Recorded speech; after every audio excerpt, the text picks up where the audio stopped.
Olá, eu sou Cavalcante Júnior e este é o Pode Vir, o podcast da vida acontecendo. E quem senta-se à mesa neste episódio é Mariana Fortes, psicóloga, para conversarmos sobre os casais de ontem e de hoje. Mariana, é um prazer enorme te receber aqui no Pode Vir. Seja muito bem-vinda para conversarmos sobre uma temática de grande relevância para a contemporaneidade. Verdade. Eu queria partir, então, dessa tua larga experiência como psicoterapeuta de casais, né? O que tem mudado nas relações de casais ao longo desse tempo em que você os acompanha? Muita coisa tem mudado. Antes de começar, eu queria dizer que o prazer imenso é meu.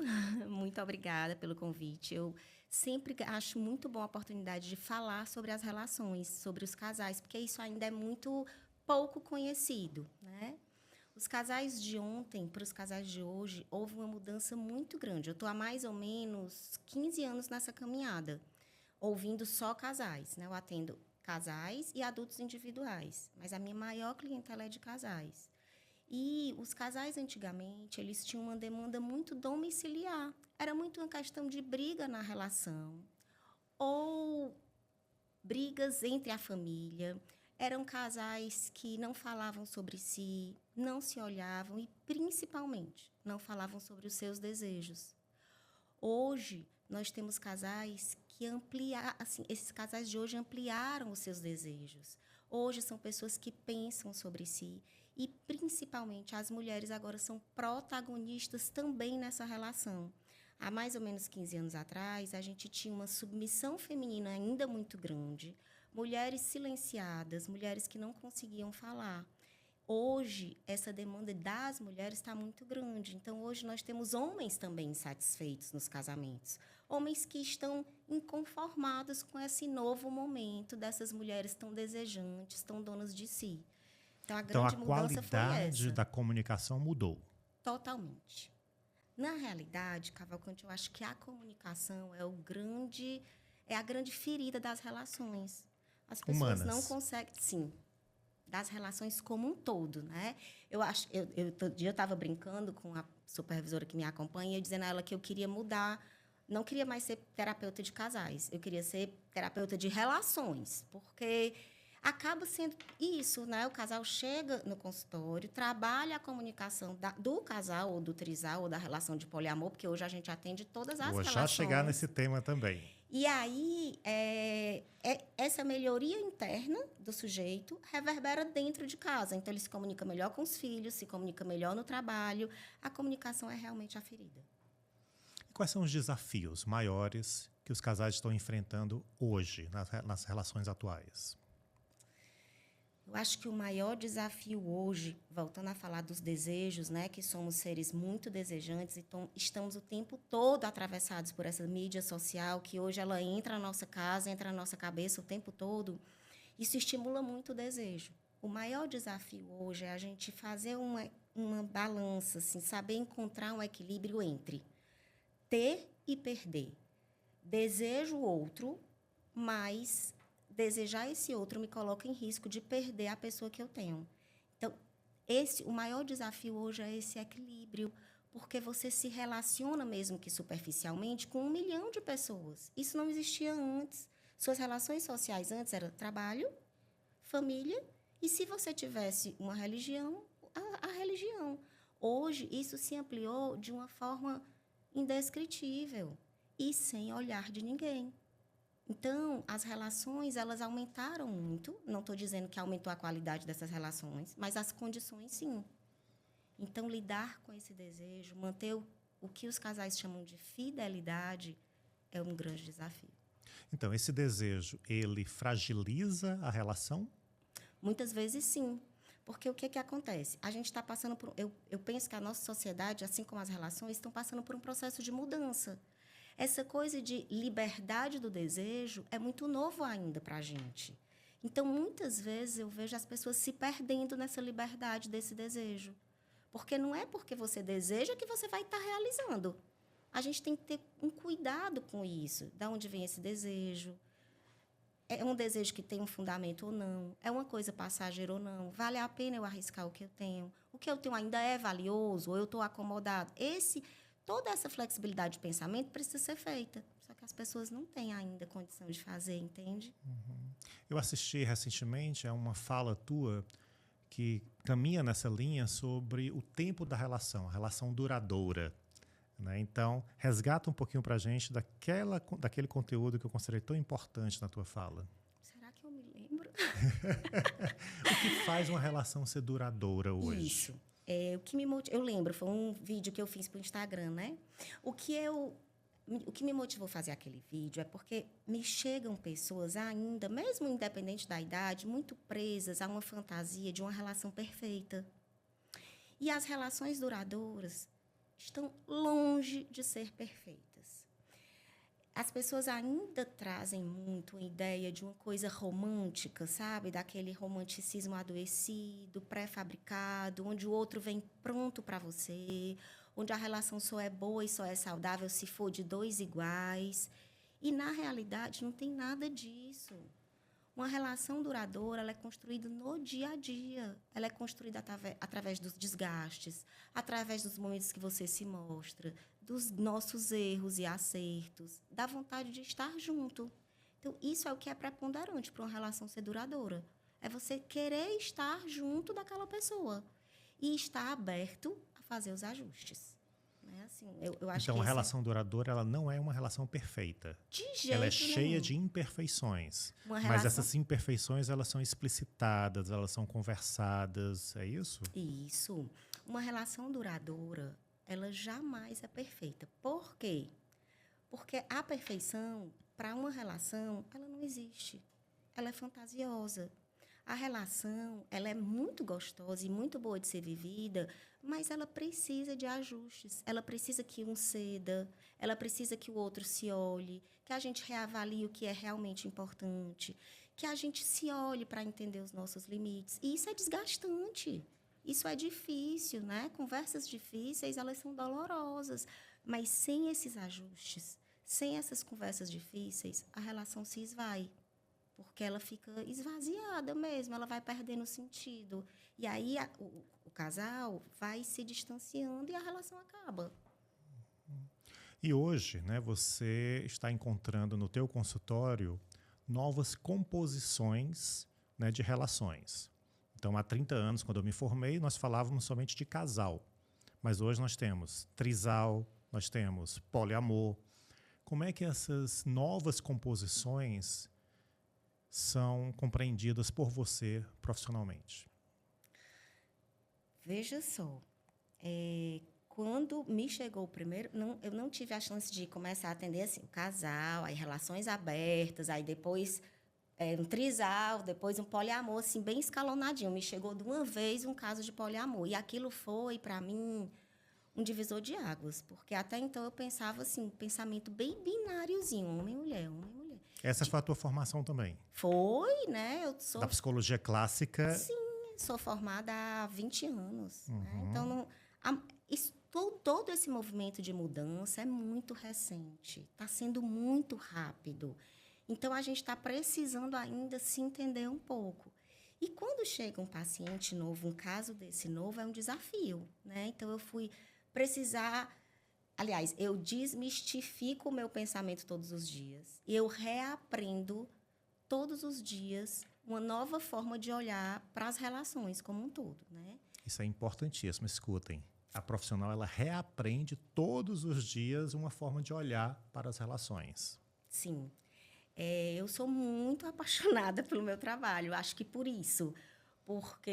Primeiro, porque eu sou muito curiosa, então eu adoro estar aprendendo coisas novas. E eu acho que, assim, eu estou sempre super jovem, assim, me reinventando o tempo todo, porque é um desafio. A gente precisa mesmo, para a gente entender e ouvir de forma autêntica o paciente, eu preciso aprender, né? Eu preciso entender o que é que ele está pensando, o que é que ele está sentindo, como é aquela relação que até então, para mim, só existe uma relação de 2 e agora é uma relação de 5. Como é que isso acontece? Então, qual é a mudança que existe entre uma escuta de uma relação binária para uma escuta de uma relação de vários pontos de apoio, né? é uma escuta muito mais difícil, né? No consultório, no consultório de casal, das relações, a gente escuta muito o que não é dito. Então, veja, escutar o que não é dito de duas pessoas, ouvir a subjetividade daquele paciente é uma coisa, mas de 5 é um grande desafio. Na realidade, a diferença é que, quando me chega um casal, eu consigo ouvir a subjetividade de 2 e o que está nas entrelinhas. Quando me chega uma relação de poliamor, eu vou entender o que une aquelas pessoas. E onde está o momento de adoecimento. Na realidade, nem é um adoecimento, é onde está o conflito. Porque, na realidade, é só um conflito. É um processo de terapia muito curto. Geralmente, os trisais e as relações de poliamor, eles são muito mais bem resolvidos, teoricamente, sabe? Assim, Interessante. Porque existe uma questão de liberdade, sabe? São relações mais livres. Não existe muita possessividade. Então, eles não têm tantos conflitos internos, não trazem tanto histórias de família, não traz tantas projeções de como meus pais foram, como eu quero ser. São pessoas de um formato, de um pensamento diferente. Eu costumo dizer que não é para todo mundo, porque é uma geração bem diferente, são pessoas com outros valores e propostas de vidas mais leves. Diferentes, nem melhor, nem pior, mas diferentes. Então, eles passam menos tempo na terapia, porque é só um conflito. Ajustou o conflito, todo mundo ficou de acordo, segue a relação. É diferente de um casal. Você usou a expressão "todo mundo ficou de acordo". Eu tenho escutado muito, frequentemente, a palavra contrato. Né? O contrato nas relações. Isso aparece no consultório? O contrato das relações? Demais. Principalmente nas relações abertas ou nessas configurações mais modernas. O casal tradicional, ele carrega uma coisa que eu acho que é ruim, que é um prejuízo para essa relação do casal tradicional, que é o quê? Ele já vem muito arraigado aos formatos tradicionais. Então, já está escrito como é que vai ser, vai casar, depois vai ter filho, depois vai ser assim, vai ser assado. Então, ele se pensa pouco. Esse casal tradicional, ele pensa pouco na relação, porque ele já vem caminhando dentro de uma coisa mais ou menos pré-determinada. Os E casais, não escolhida. às vezes não escolhida, muitas vezes para atender desejos alheios que não são deles, né?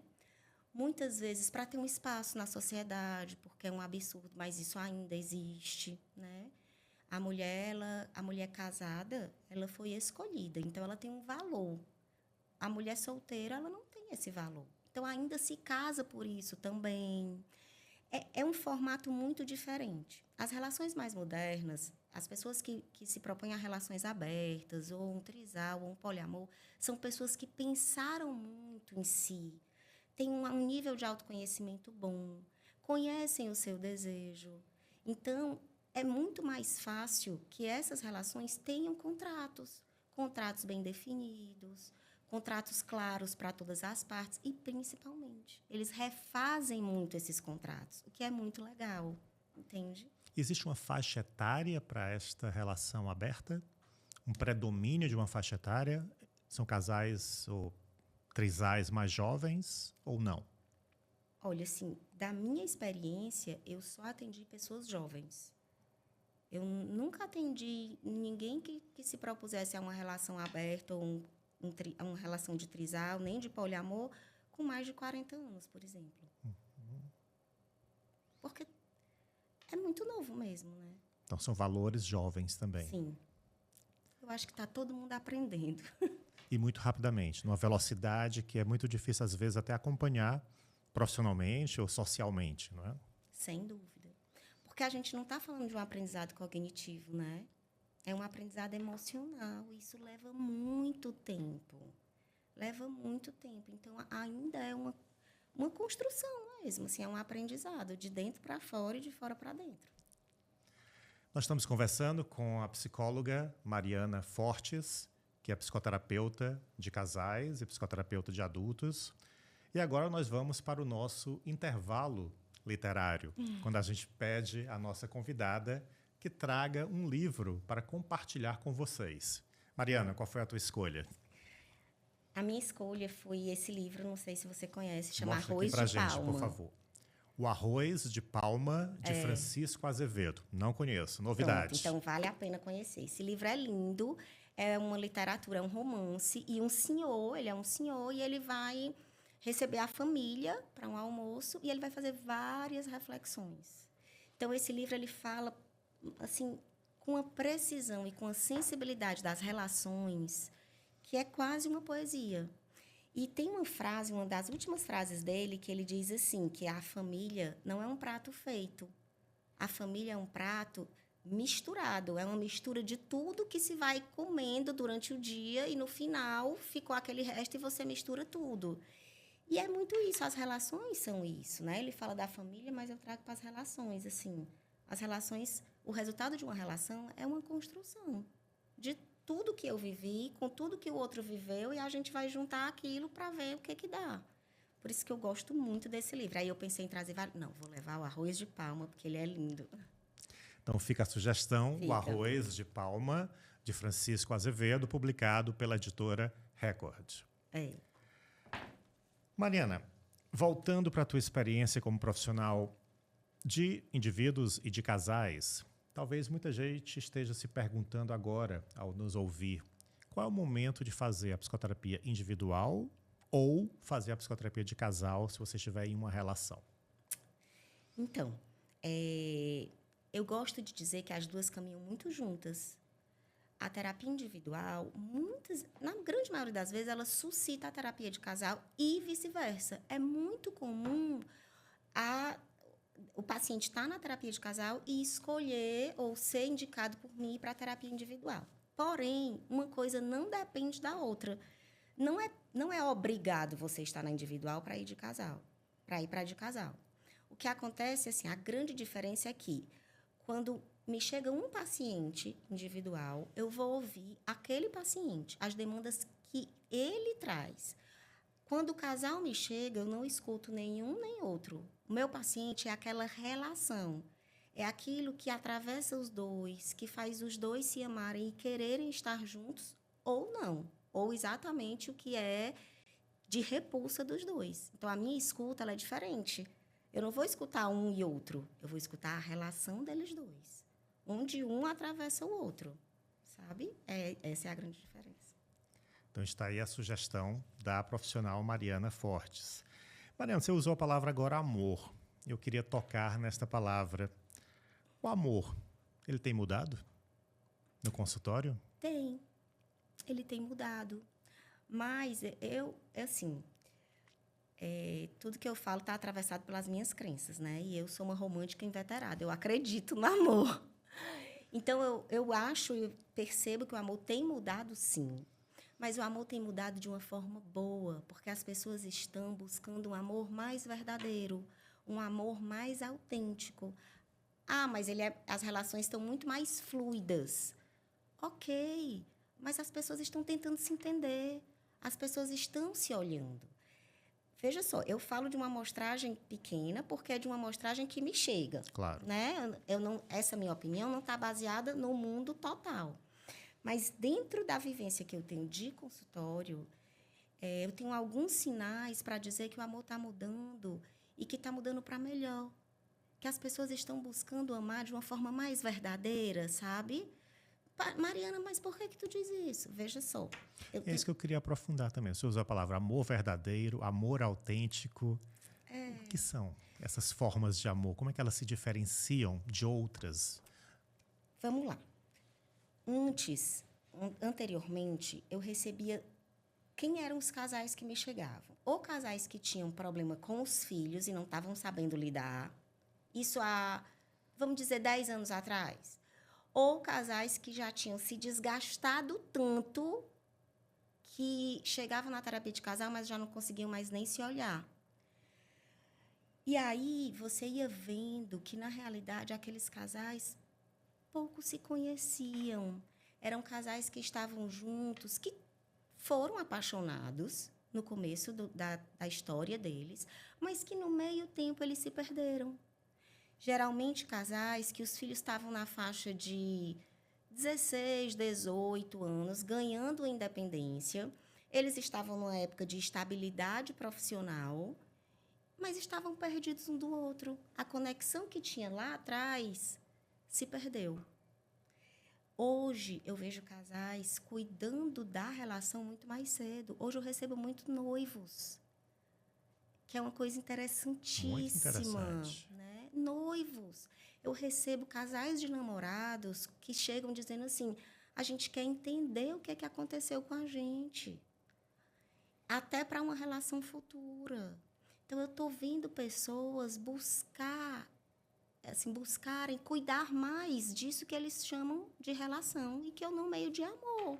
Porque eu acho que é também um pouco de amor próprio, você amar o outro e ter cuidado com esse amor, com essa relação. Eu acho que esse movimento não existia. E hoje existe. É uma geração mais preventiva, talvez. Eles não aguardam o adoecimento do amor para procurar a profissional psicoterapeuta. Isso. Acho Eles que a gente querem pode chamar. compreender como que eles podem ampliar essa relação para viver um amor verdadeiro, como você usou a expressão. Isso, exatamente. É uma relação que busca compreender. Eu acho que essa é a grande diferença. E esse é um conceito muito interessante, a compreensão das relações. E não só uma relação centrada no prazer ou na corporeidade, mas sim numa compreensão do que constrói uma relação, do que sustenta uma relação. Exato, perfeito. É isso mesmo, é a compreensão do que sustenta essa relação. E não viver mais só a instituição casamento, mas o que é isso? O que é que a gente tem? O que é que existe entre a gente? Por que é bom estar junto? É compreender a relação, é isso mesmo, você disse. Muito bom. E você usou a expressão agora casamento. Né? Existe também a relação sem o casamento. Sim. Né? E elas estão cada vez mais presentes nas relações, uma relação que não precisa ser institucionalizada? Mais ou menos. Mais ou menos. Elas existe. Eu acho que o que existe hoje, Cavalcante, é assim: é uma possibilidade maior de você viver uma relação a dois, oficializada, antes de institucionalizar. Sabe? Correto. Seja casar no papel, seja um ato religioso, seja só uma celebração, que hoje muitas pessoas fazem só uma celebração, mas mesmo só essa celebração é uma necessidade de institucionalizar, né? É um ritual. É um ritual. E, assim, eu sou defensora dos rituais. Eu acho que eles são muito bacanas, sabe? Eles criam memórias, eles criam vínculos.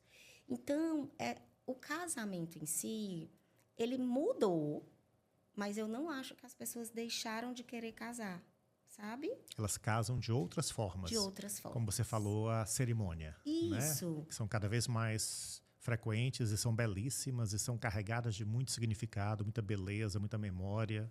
Exatamente. Não, não tem mais aquele formato pré-determinado, né? As pessoas fazem o que faz sentido para elas, o que é muito mais verdadeiro, né? Assim, o que é muito mais autêntico.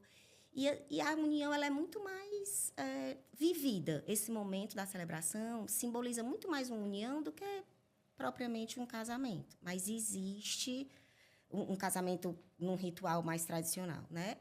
Essas vivências diferentes, elas são mais sentidas. Mas que existe a necessidade ainda. Eu ainda percebo a necessidade de se institucionalizar e nomear essa relação. Eu acho que existe.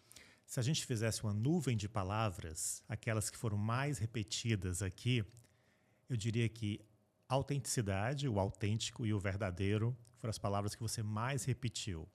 E elas ficaram ressoando em mim.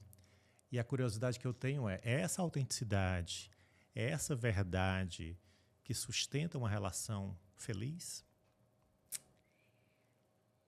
Eu não tenho nem medo de afirmar isso. Mas é muito difícil, né? Por que eu repito? Eu acho que eu repito muito essas palavras porque é o que eu mais busco nos meus pacientes e é a maior dificuldade deles. E é por isso que a comunicação é tão dificultosa. Por quê? Porque para a gente ser verdadeiro e autêntico com o outro, a gente tem que ser com a gente mesmo. E isso é fruto de um processo de autoconhecimento. As pessoas têm medo de falar de... Primeiro que o autoconhecimento, assim, é um processo que a gente tem que passar por ele, né? Segundo que, quando a gente tem esse autoconhecimento, falar de si não é fácil. Pode ser ameaçador, porque eu posso dizer alguma coisa que o outro não goste. E se eu desgostar desse outro, será que a nossa relação vai continuar ou não? Então, dentro do consultório, durante o processo da terapia de casal, eu acho que essa é a minha maior busca. Que eles possam confiar um no outro e serem autênticos um com o outro. Porque é aí que vai estar a base firme dessa relação, sabe? É aqui, em cima dessa autenticidade, que eles vão poder confiar e se entregar e construir um vínculo que eles podem confiar nesse vínculo. Um vínculo que vai ser saudável. Às vezes bom, às vezes ruim, momentos felizes, momentos tristes, mas saudável. É esse o teu desejo para os casais que você acompanha? É esse o meu que eles desejo. possam confiar, que eles possam fiar junto, né? Fiar Isso. com, tecer uma relação conjuntamente. Conjuntamente. Essa é a tua expectativa? É. Eu torço muito pelos meus casais. Mesmo quando eles não são mais meus pacientes, vez por outra, a gente... Fortaleza é pequena, né? Então, a gente se encontra. E é muito bom, assim, saber que existe uma continuidade dessa busca deles serem autênticos um com o outro. Eu desejo muito isso. Que eles possam fiar juntos uma história. E é isso que nós desejamos para vocês que nos acompanharam até aqui, que vocês possam tecer juntos e juntas as suas relações na forma que elas existirem, casal, trisal, relações abertas, o poliamor, né? E que possam ser relações saudáveis, verdadeiras e, por que não, felizes. Sim. Mariana, nosso muito obrigado por tua participação no Pode Vir. Estarei sempre à disposição. Você acompanhou o Pode Vir em mais um episódio, o podcast da Vida Acontecendo, que 2 vezes por mês nós conversamos aqui sobre temas de arte, cultura, literatura, saberes diversos, e nós queremos saber a tua opinião e receber também as tuas sugestões. Escreve pra gente no @podevir o podcast.